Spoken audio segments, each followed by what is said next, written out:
Hello everyone. Today we are learning a very important concept in economics, the law of demand. The law of demand states that, other things remaining constant, when the price of a good increases, the quantity demanded decreases.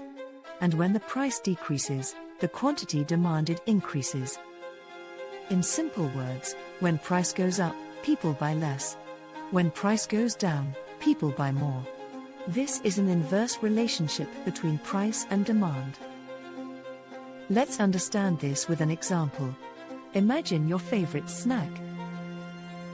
If the price suddenly becomes very high, you will buy less of it. But if the price becomes cheaper, you will buy more. This is the law of demand in real life. Now picture a 3D graph. On the y-axis we have price.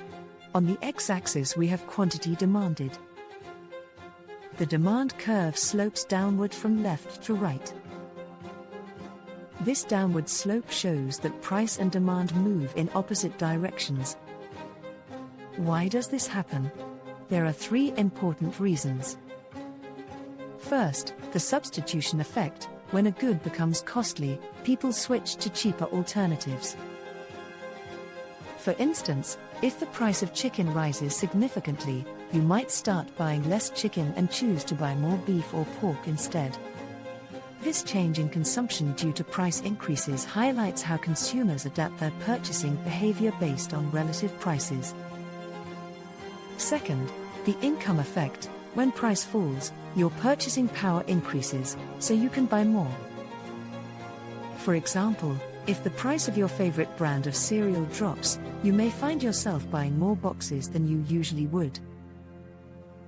This increase in quantity demanded is because you feel like you have more money to spend, allowing your purchasing decisions to reflect that increase in disposable income. Third, the law of diminishing marginal utility. The more we consume, the less satisfaction we get, so we buy more only when price is lower. To illustrate this, think about eating slices of pizza. The first slice might bring you immense satisfaction, but as you eat the second and third, the level of satisfaction decreases. If the price of pizza remains low, you may decide to buy more slices, but if the price rises, you might opt to stop at 1 or 2 slices instead. There are also some exceptions to the law of demand. Giffen goods are a classic example where an increase in price leads to an increase in quantity demanded.